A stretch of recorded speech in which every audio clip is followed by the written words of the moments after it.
What's up everyone, and welcome back to the MMA Insights. Today let's get started with reactions from the MMA community on UFC 319. With this UFC event wrapping up, what are your thoughts on the fight? And before we continue, make sure to leave a like on the video to help support the channel. Before we talk about the main event, JDM shared a funny Instagram story saying he wants a mute button on Daniel Cormier commentary. Before the main event, Sean Strickland shared his prediction for Khamzat versus DDP. He didn't hold back, even calling Khamzat a weak man. I keep being asked about my predictions. I'll give it to you, man. I think that Dricus is going to break in 5th round. The only thing is, when you train with these guys, man, when you train with these Chechens for 1 round, dude, it is like you're wrestling a parasite. Like, they go full send. UFC 319 is done, and wow, Sean Strickland really got it wrong this time. He called Khamzat a weak man, but after last night, it's clear who's stronger. The fight started fast. Within just 5 seconds, Khamzat shot for the takedown and never looked back. It turned into one of the most one-sided main events we've seen in a long time, and Strickland's words didn't match the reality inside that cage. Most of round 1 was spent on the ground, and it was all Khamzat. Round 2, same story. By round 3, it was pure domination. Khamzat locked DDP in a crucifix over and over again, and DDP had absolutely no answers. The pattern didn't change in the 4th or 5th either. Khamzat just controlled everything. The only small spark for DDP came in the final 25 seconds when he went for a submission, but even that slipped away. Khamzat ended up winning the fight, and this is what the MMA community had to say. Conor McGregor said, "Chechnya's first UFC champion, congrats." Sean Strickland said, "I'm probably the only one in the UFC that can out-grapple that little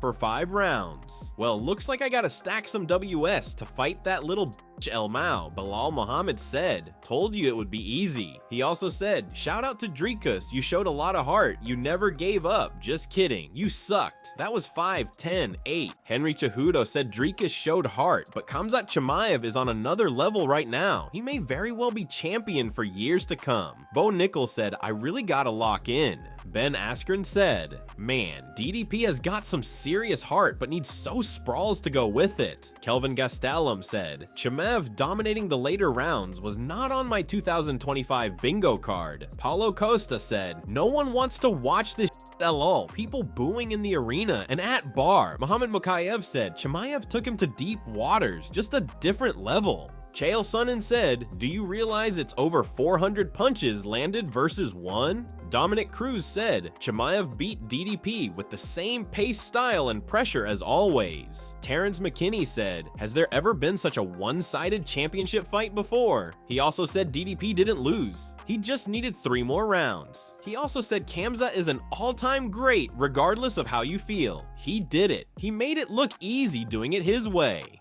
Derek Brunson said, "Well, damn, how good is Usman?" Derek Brunson also said, "Old school UFC Joe Silva would have cut Chimaev after this fight. Joe hated wrestling." Adam Martin said, "This is legitimately one of the most lopsided UFC title fights of all time. Maybe the most lopsided ever." Submission Radio tweeted, "Absolute domination by Khamzat Chimaev. Perhaps the greatest wrestling domination in a championship fight." Also, hats off to Dricus du Plessis, who tried till the very last minute. Khamzat grappling is just unstoppable. Arkel Dorf said, "Just one word, domination." Benny P said, "I failed to see how many middleweights manages to stop that." Ayman Zahavi said, "What an incredible performance by Chimaev. He will be one of the most dominant champions ever."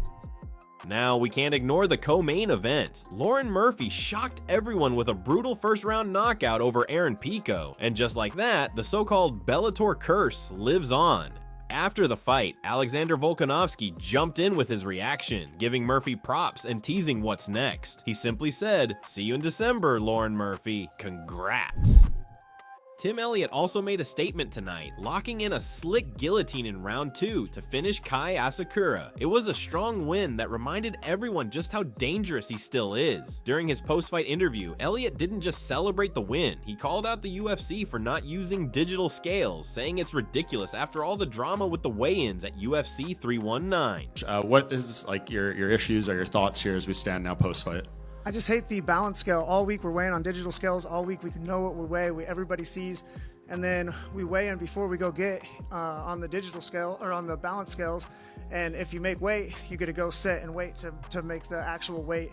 But if you don't make weight, you go and run or whatever, and then they bring out the curtain. I've never had to have the curtain brought out, but there's been several times where I'm fighting guys and they're over, I know they're over, and then they go back and take their underwear off and now they lost a half pound magically. I'm not saying that balance scales or digital scales are more accurate, but at least that should be plastered on the screen for the whole world to see. So I know I made weight, so everybody knows he made weight. It's just silly. All week we weigh on digital scales, and then the last day, the most important day, we're weighing on a fucking scale from the 1930s. It doesn't make any sense.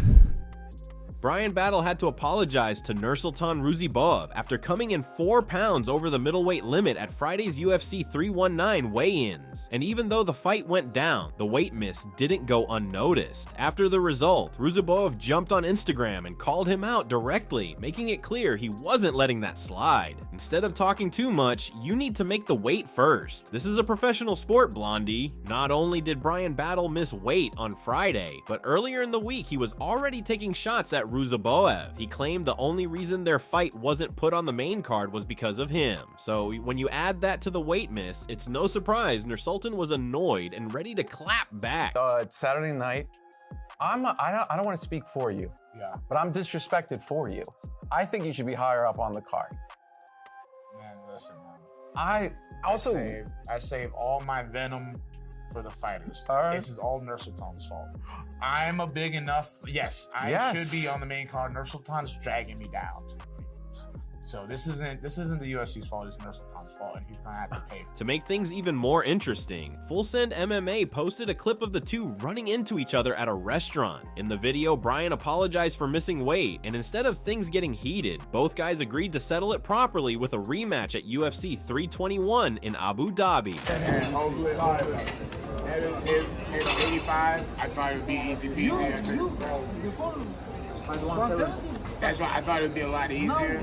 I got a little bit sick towards the end of the week, you know. So I'm very sorry. I'm very sorry. Hey, you have a good one. Hopefully, one day, we can run it back. You know what I'm saying? No. Listen,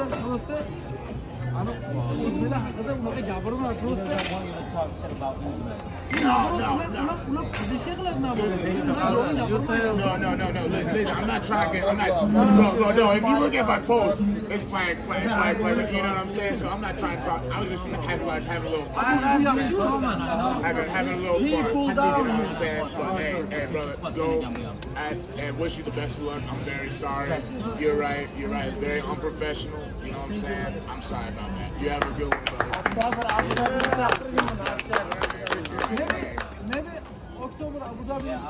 Hey, your turn now. Let's go. October, Abu Dhabi. Let's go.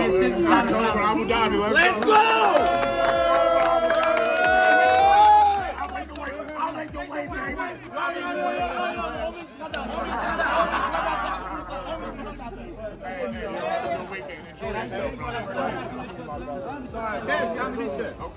Former UFC fighter Zach Paga also jumped in on the situation, telling Bryan straight up to hire a nutritionist. He pointed out that the UFC already provides fighters with a nutritionist and even covers their food during camp, so in his words, there's really no excuse for missing weight. Do you want to see the two run it back? Let us know in the comments below.